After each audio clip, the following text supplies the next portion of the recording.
계속해서 느헤미야 말씀을 함께 나누고자 합니다. 오늘은 부흥의 전조라는 제목으로 하나님 말씀 증거하겠습니다. 이제 예루살렘에 무너진 성벽이 재건되었습니다.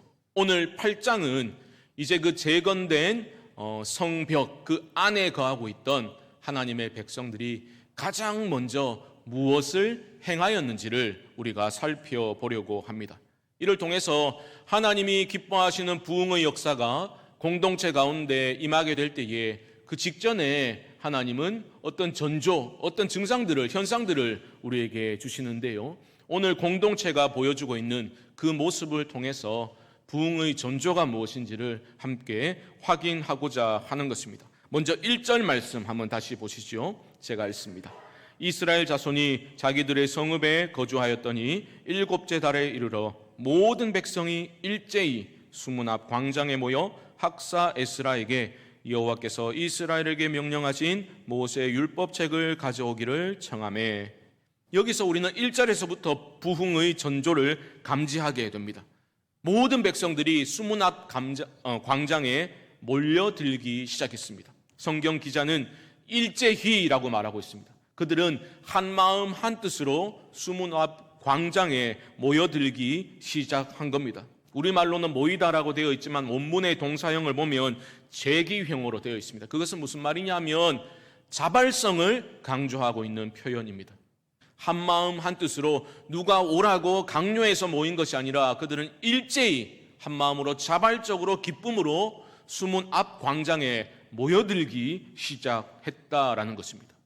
모여든 백성들은 무엇을 요청하게 되었습니까? 학사 에스라에게 한 가지를 요청합니다. 바로 모세의 율법책을 가져와 주시오라는 요청이었습니다. 학사라는 것은 기록하는 사람, 서기관이라는 뜻입니다. 하나님이 주신 그 율법, 하나님의 말씀을 가르치는 사람이 바로 학사입니다. 지금 이스라엘은 이방의 포로 가운데 있었죠. 그래서 그렇게 깨어진 상황 가운데 있었지만 하나님은 당신의 말씀을 붙들고 말씀에 소망을 두고 그렇게 부단히 연구하고 훈련했던 그 말씀의 종들을 준비시키셨던 겁니다. 그리고 하나님의 때가 이르러서 그 학사 에스라, 학사 겸 제사장 에스라가 무대의 정중앙에 지금 등장하게 된 겁니다. 여러분 한번 생각해 보십시오.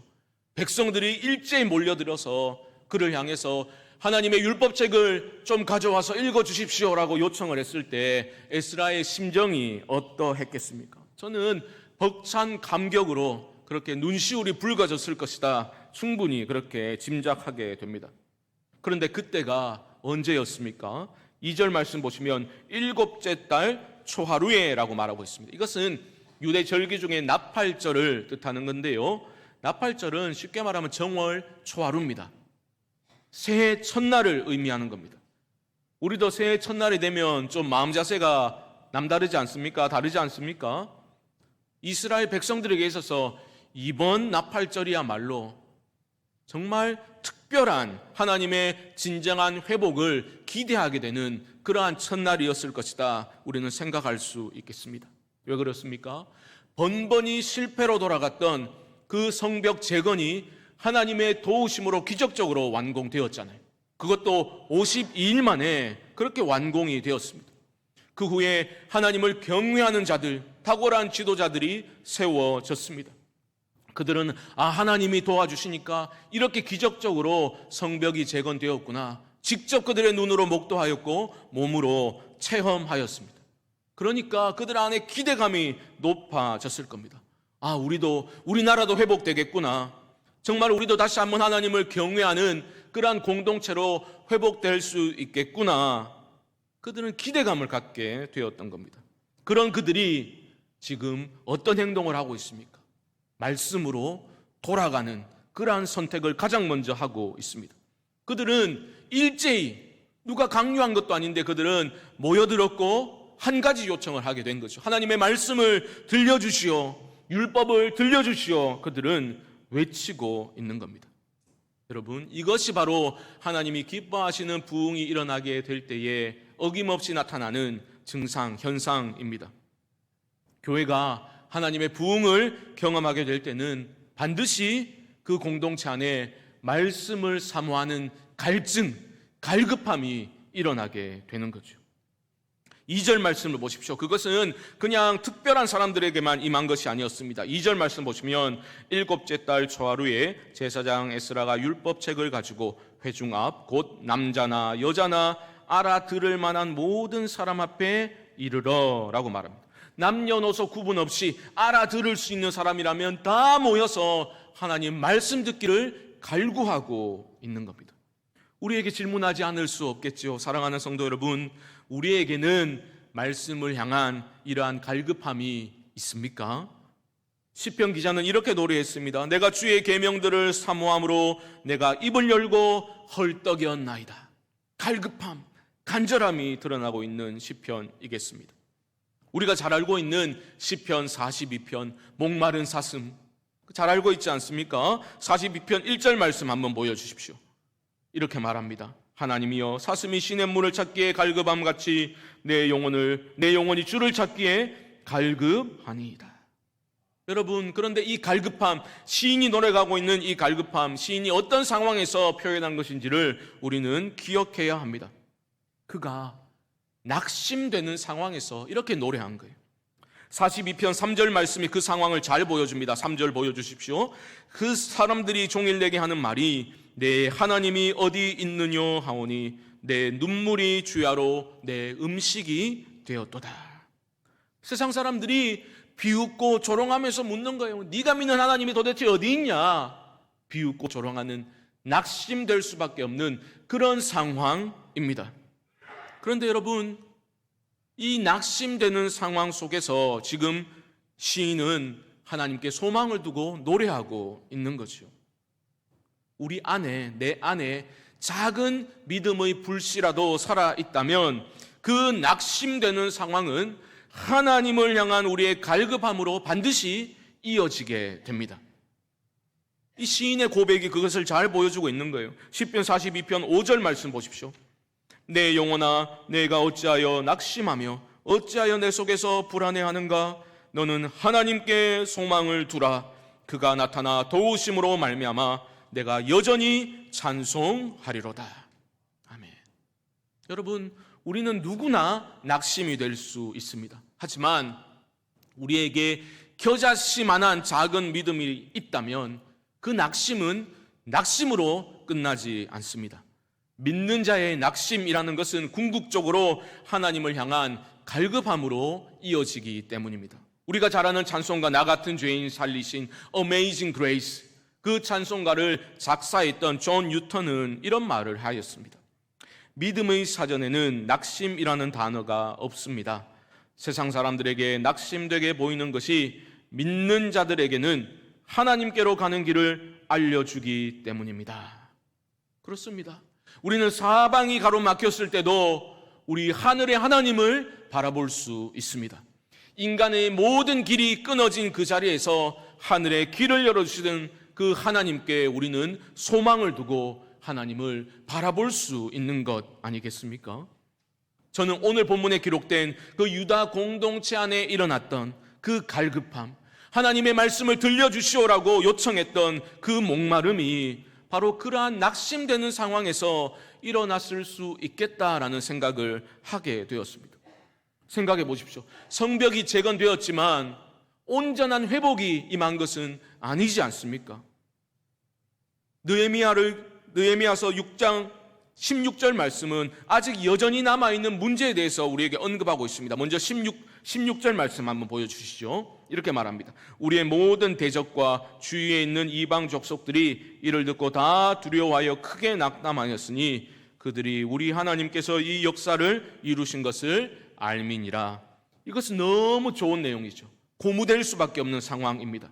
하나님이 기적적으로 도우심으로써 성벽이 재건되었고 주변의 대적들은 두려워 낙심하게 되었다라고 기록하고 있죠. 그런데 6장은 그렇게 승리의 기록으로 마무리되고 있지 않습니다. 이어지는 17절 말씀 보여주시면요, 제가 읽습니다. 17절.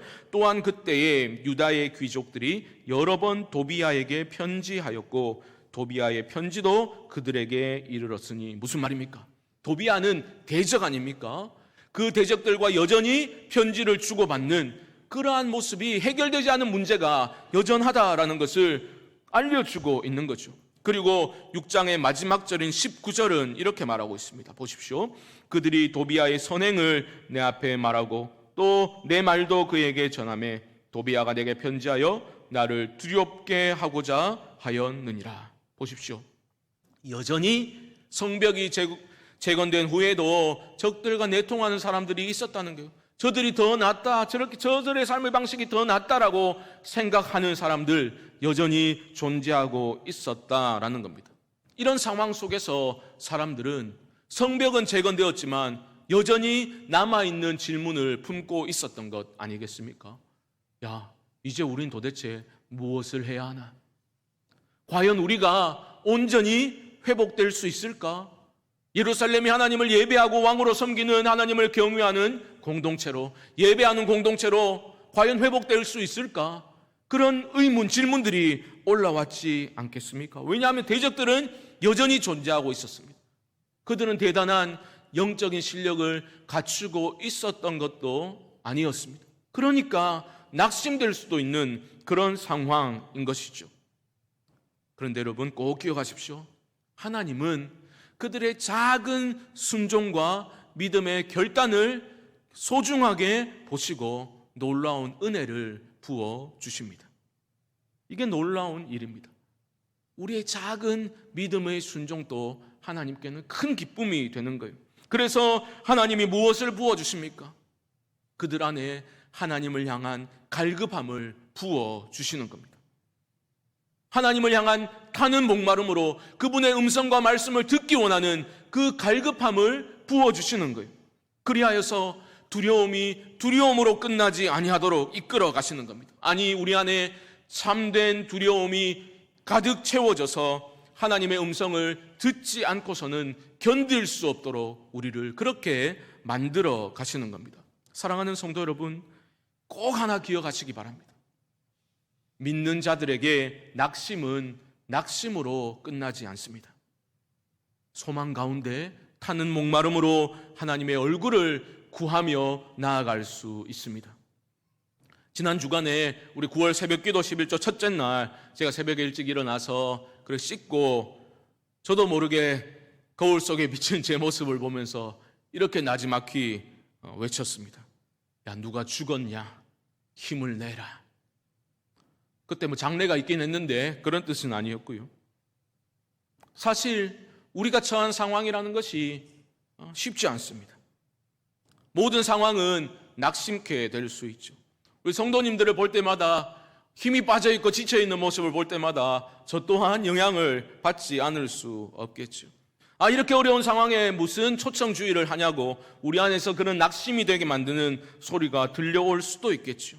그런데 제 안에 어느 순간부터 이렇게 상황이 어렵지만 어렵기 때문에 이게 낙심으로 끝나지 아니하고 하나님을 의지할 수 있도록 하나님을 향한 소망이 커져가고 하나님이 하시겠구나라는 확신이 제 안에 커져가는 것을 저는 경험하게 되었습니다. 여러분, 오늘 본문에 기록된 유다 공동체 안에 일어난 그 갈급함도 그렇고 살펴본 시편 42편에 기록된 그 시인의 갈급함도 마찬가지입니다. 공통점은 무엇입니까? 그들은 과거에 좋았던 시절을 회상하면서 더 낙심이 되었다라는 것을 우리는 발견하게 됩니다. 다시 시편 42편으로 가서 4절 말씀 한번 보여주시죠. 제가 읽습니다.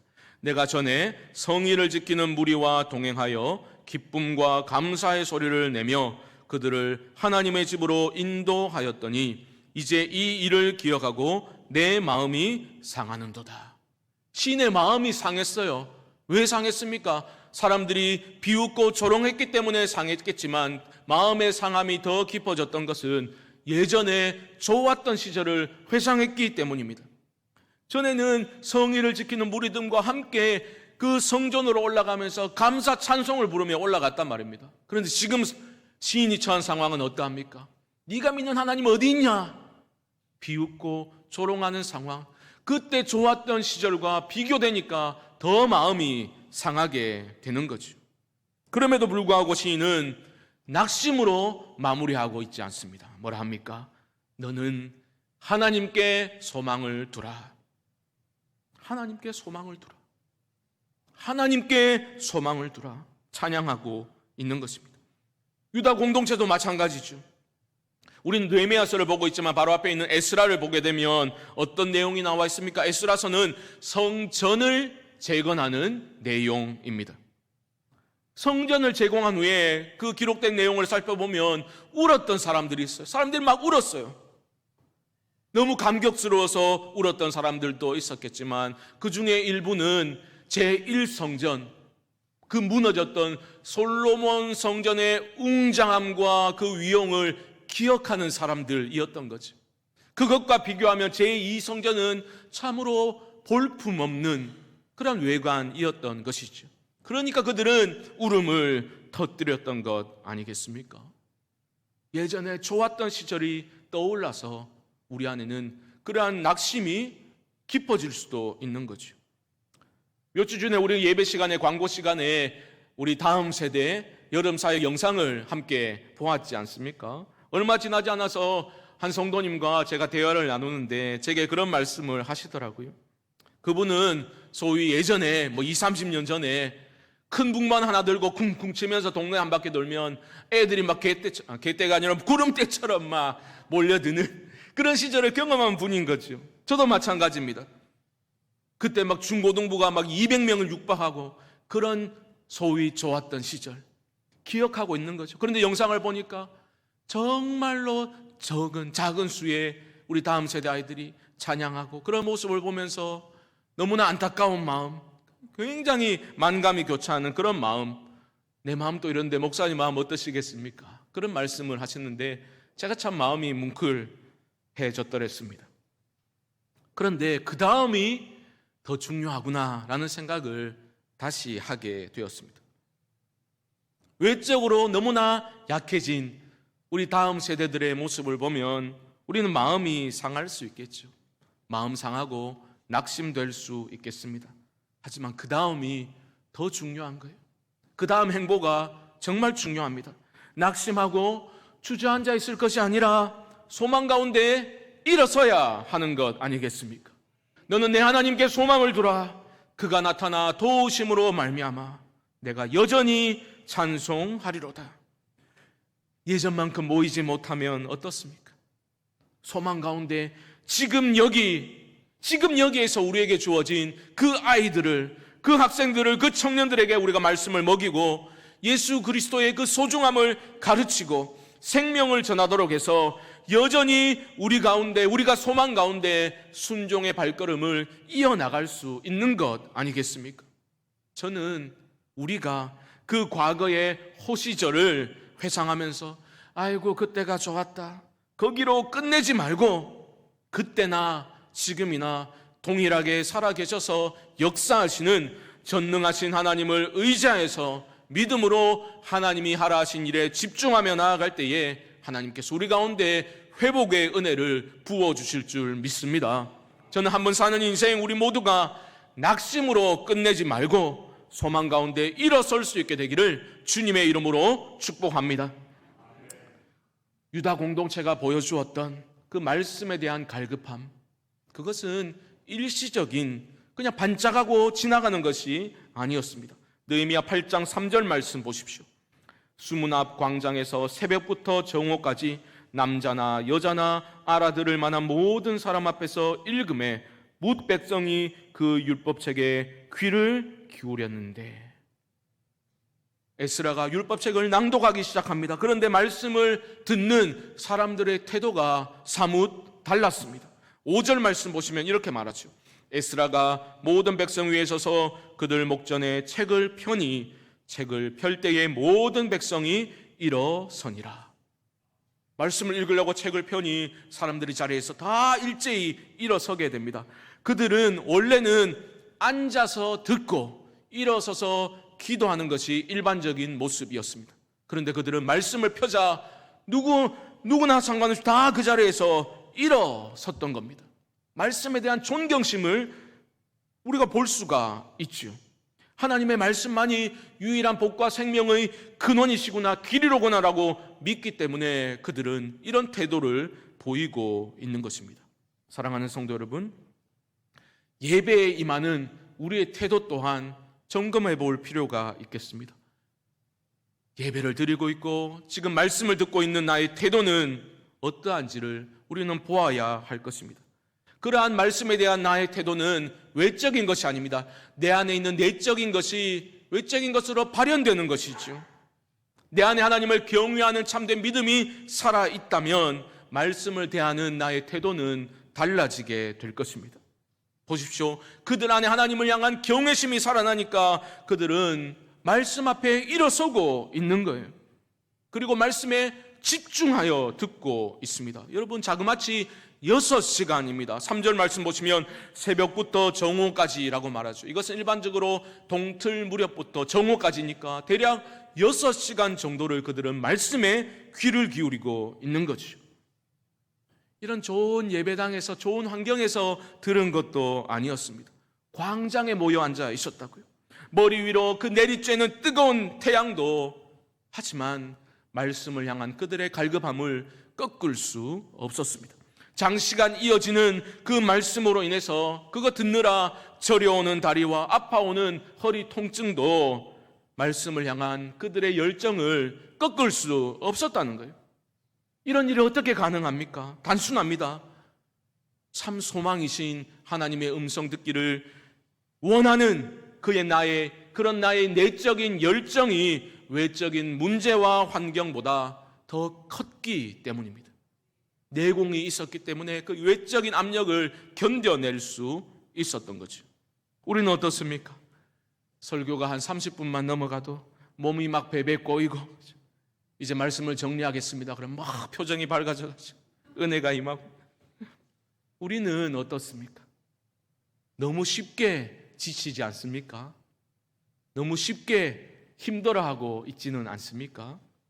우리의 내공이 약한 거예요.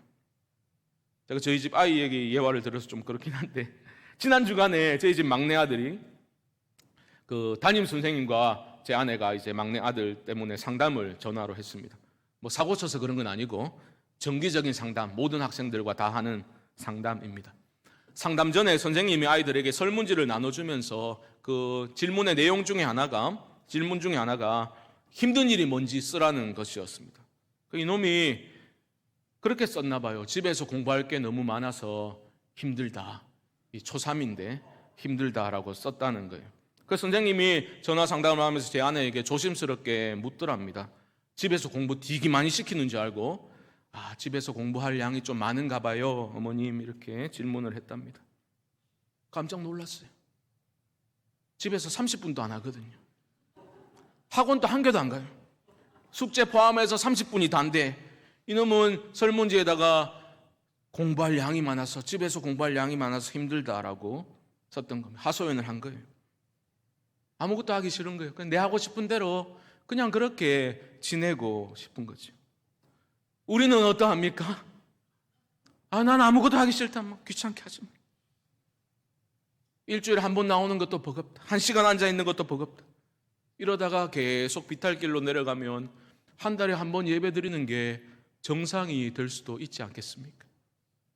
여러분, 코로나 핑계 그만 대시고 힘을 내서 우리 모두가 일어서야 할 때입니다. 여러분, 올해 우리 교회에게 주신 그 표어가 무엇입니까? 모이기를 힘쓰고 날마다 더하는 교회 아닙니까? 그 표어는 우리가 믿음으로 반응할 때에 현실이 되는 그런 표어인 것 아니겠습니까? 믿음으로 우리가 반응하지 않으면 아무 일도 일어나지 않을 겁니다. 다른 사람 쳐다볼 필요가 없습니다. 내 안에 있는 내 믿음의 심지에 다시 불을 밝혀야 합니다. 다시 타오르게 해야 됩니다. 낙심이 낙심으로 마무리되지 않도록, 우리가 그 낙심이 하나님을 향한 갈급함으로 전환되어지도록 우리는 그렇게 소망하며 하나님께 나아가야 할 것입니다. 세상의 어떤 그 알량한 가르침들보다 더 못한 것으로 취급하여 저 구석에 밀쳐둔 하나님의 말씀의 권위가 내 안에서 다시 회복되어져야 할 것입니다. 그 말씀이 진리의 말씀이고 생명의 말씀이라는 것에 우리가 확신하며 말씀에 대한 태도가 달라져야 할 것입니다. 우리가 그렇게 말씀에 대한 태도를 달리하고 말씀으로 돌아갈 때에 내 영혼이 살고 내 자녀와 가정이 살고 우리 교회가 살아나게 될 줄 저는 믿습니다. 보십시오. 이처럼 하나님의 말씀에 대한 갈급함이 살아나고 그들이 일제히 말씀으로 돌아가자 공동체 안에 소망의 불길이 거세게 타오르기 시작합니다. 마지막 6절 말씀 보십시오. 에스라가 위대하신 하나님 여호와를 송축하며 모든 백성이 손을 들고 아멘 아멘 하고 응답하고 몸을 굽혀 얼굴을 땅에 대고 여호와께 경배하니라. 6시간 동안 열정적으로 말씀을 선포하였습니다. 6시간 동안 간절함으로 그 말씀에 귀를 기울인 청중들과의 그 갈급함이 만날 때에 영적인 스파크가 일어나게 된 겁니다.